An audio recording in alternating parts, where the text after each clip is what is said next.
Guys இன்னைக்கான mini vlog பார்க்கலாமா? Actually இது சண்டே எடுத்த வீடியோ தான். அக்காவோட ஹஸ்பண்ட் வந்து குவைத் போகிறதா இருந்தாங்களா.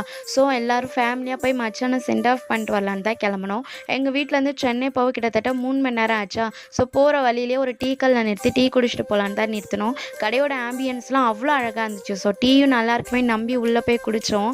பட் ஏமாற்றம் மட்டுமே மிச்சன்ற மாதிரி டீ அந்தளவுக்கு நல்லாவே இல்லை.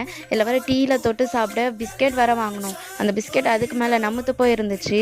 என்ன பண்ணுறது, நல்லா இருக்க வேலையை கெடுத்துக்கிட்டோன்ற மாதிரி தான் டீயெல்லாம் குடிச்சிட்டு திரும்பி ட்ராவலை வந்து கண்டினியூ பண்ணோம். எங்கள் வீட்டில் வந்து 9 மணிக்கு கிளம்பணும். அங்கே போய் ரீச் ஆகிறதுக்கு வந்து 12:30 ஆகிடுச்சு. அல்ஹம்துலில்லாஹ் நல்லபடியாக மச்சானையும் சென்ட் ஆஃப் பண்ணிவிட்டு மச்சானும் குவைத் போய் ரீச் ஆகிட்டாங்க. ஸோ நாங்கள் சென்னையிலேருந்து வீட்டுக்கு ரிட்டர்ன் கிளம்பும் போது டிரைவர் அண்ணாட்ட சொல்லியிருந்தோம், போகும்போதாவது நல்ல டீ கல்லில் நிறுத்துங்க. அவரும் படத்தில் வர மாதிரி 2 கிலோமீட்டர் சொன்னாரே தவிர கடைசி வரைக்கும் ஒரு டீ கல்லில் கூட நிறுத்தவே இல்லை. டயரில் தூங்கிக்கிட்டே வீட்டுக்கு வந்தது மட்டும்தான் மிச்சம். பாய் காய்ஸ், என்னோட வீடியோ பிடிச்சிருந்தா லைக் பண்ணிவிட்டு அப்படியே மறக்காமல் சப்ஸ்கிரைப் பண்ணி வச்சுக்கோங்க. பாய்.